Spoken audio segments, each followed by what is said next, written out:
That's a fantastic question. And, I started at Conservation International at the beginning of February, and this position that I'm in now as Director of Sustainable Fashion is a new one for CI. It's leveraging work we've done in the past, and it's, we're really building out our fashion work. And my background is actually more in the food, beverage, and ag sector.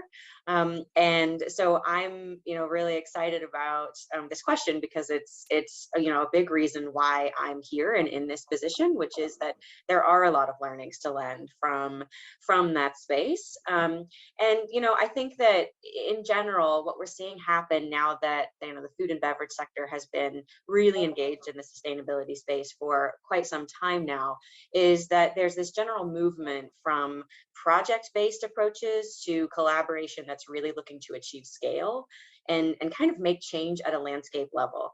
And we still need those projects, but this need to kind of nest within broader ambition, given the climate and biodiversity crises that we're facing, is incredibly important. And I think the fashion industry has an opportunity to leapfrog, in a sense, take those learnings and really, move farther, faster, and kind of really deliver on impact in these areas that we need to pretty quickly. I think there's a need within the fashion space to definitely set goals and targets at the sector level, and we're seeing the food and agriculture sector doing some of that. The Sustainable Coffee Challenge, for example, which is near and dear to CI's heart, has set 2050 goals and 2025 targets that align the sector around a common agenda and really enable it to monitor and report on progress writ large. And we need more of that in fashion, and we're doing some of that through our work with the Fashion Pact, which we can talk a little bit about more later. But also just to round out this question, we need to really focus on aligning private sector commitments and investments with government policy and community priorities. And that's going to have to happen through multi-stakeholder initiatives, and where the food and agriculture sector really has some learnings to lend is in this space, and through activities and initiatives like the Coalition for Sustainable Livelihoods, for example, in Indonesia. And CSL they're an emerging initiative, but they align private and public sector efforts, and they focus on collective action that's driving economic development, reducing poverty, and really focusing on smallholders, meant to improve natural resource management in the Indonesian provinces of North Sumatra and Aceh. So it's really leveraging that collective and being able to harness, where companies in the food and beverage space have had that experience on their own, and then coming together and realizing that change has to happen at scale, because biodiversity, climate, even agricultural production doesn't just happen on one farm or in one supply chain. We all producers grow and produce multiple crops, or raise different kinds of livestock, and then ultimately those end up as products in multiple supply chains for multiple different brands. So a sector-wide approach is really important. That's a great question, and it's a question we get a lot, and it really comes down to outcomes on the ground.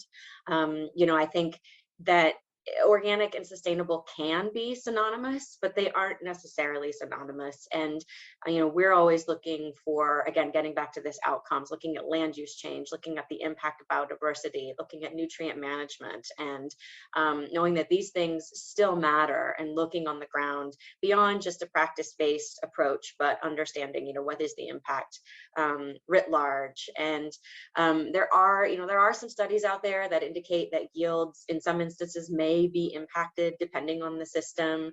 So more land may be needed to grow as much in specific organic systems. So we really have to think hard about what makes the most sense. And the answer to this question is always, it depends. Where you can grow organic, sometimes you can impact things like water use. It may require more water. Bananas, for example, can require more water when they're grown organically. And so, you have to be thinking about those impacts across a whole suite of environmental indicators. And I think, again, we just have to focus on the outcomes and really less on the label itself.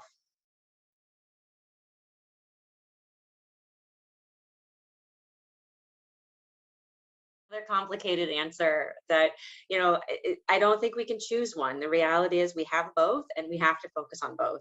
And this is where the way that cotton is grown, for example, where it's grown, really matter. And in fact, what are we doing with those petroleum-based raw materials, right? How is that garment being used? How many times is it worn? How is it washed? How is it disposed of? And whether or not something is worn once and discarded versus worn many times and then recycled, so on and so forth, can really impact the footprint of that particular garment.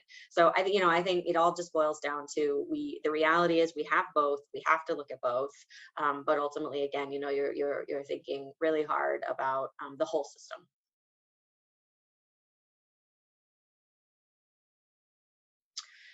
Well, another hedge, look, we have to eat, and we have to clothe ourselves. So we have to do both. And again, it's not about what's being grown, it's where it's being grown, it's what the product ultimately ends up as, how it's used, how it's disposed, and even, thinking bigger picture, what innovations in technological approaches, for example, in cotton maybe, that will come out, or other raw materials that may become available to us, to use along the way. I mean, we're not only going to grow cotton, so what is the right mix that's going to sustain us? And that's going to look different, likely in different places. We're going to have to be, I think, looking forward, really nimble and have really strong science underpinning the choices that we make. Climate change is going to throw things at us that we have to respond to quickly, and we're going to have to be able to adapt both on the land and also in the way that we evaluate our land base's capacity and still protect nature for the planet and for our people. And I think that, supply chains, for example, are also going to have to adapt in how they buy, what they buy, where they buy, and in ways that can really enable us to do what we do as humans.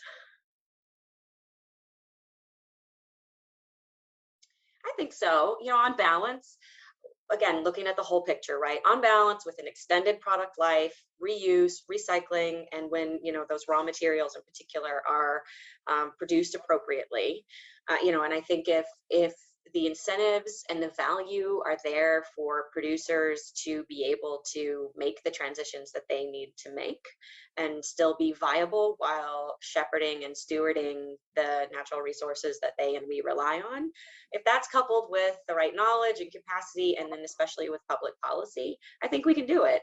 But it's not going to be easy. It's not easy work, and we do this in partnership, and we can't do it alone as CI. And really, we think that this is leveraging all of the stakeholders that are in this game that are going to have to come together to make this happen.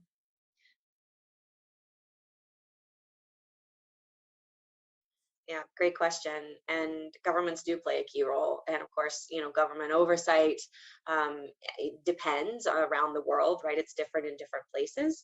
But what we're really looking for are, what are those policies that can safeguard those high conservation value areas, that can really incentivize good behavior and help producers transition again to the practices that are more regenerative, for example, more sustainable, and not deforest, for example. And then, really thinking at the jurisdictional level, thinking about jurisdictional approaches and how governments can help to create those landscape level and regional level approaches that really leverage all of the producers and recognize that, again, biodiversity, climate, those things don't know the boundaries. And so how do we look across areas and really incentivize good purchasing power and good behavior on the part of the producers.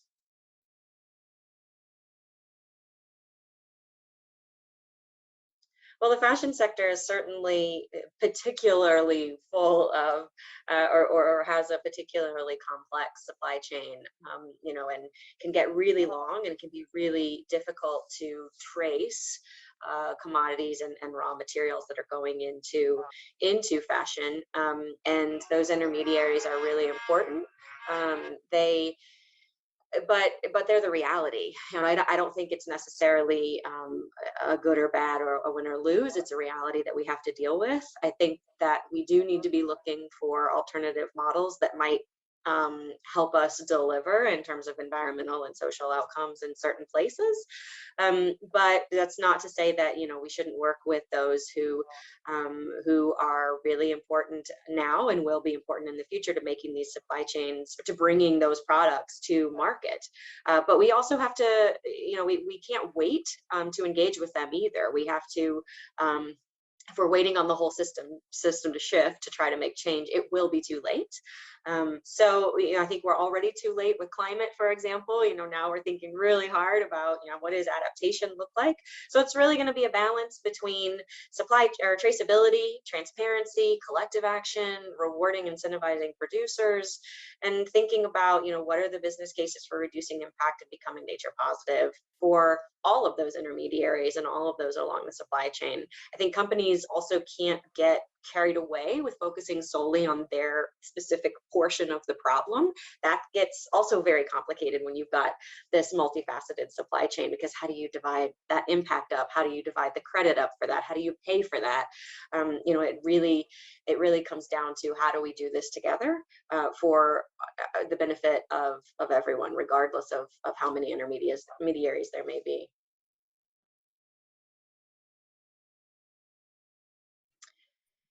Well, consumers have a lot of power. They don't have all the power.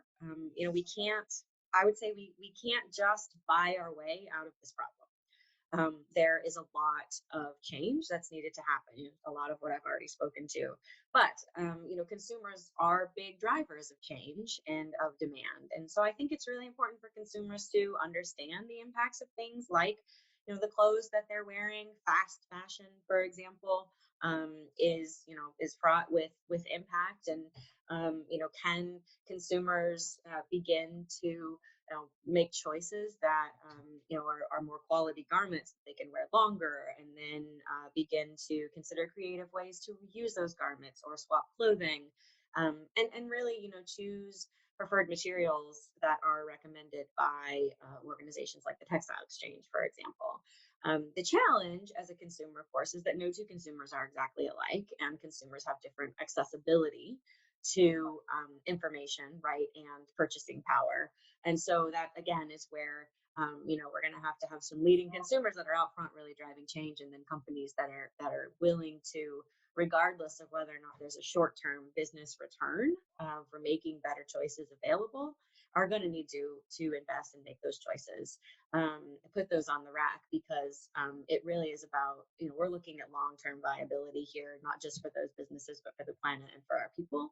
And that's, ultimately, I think, what's going to drive action.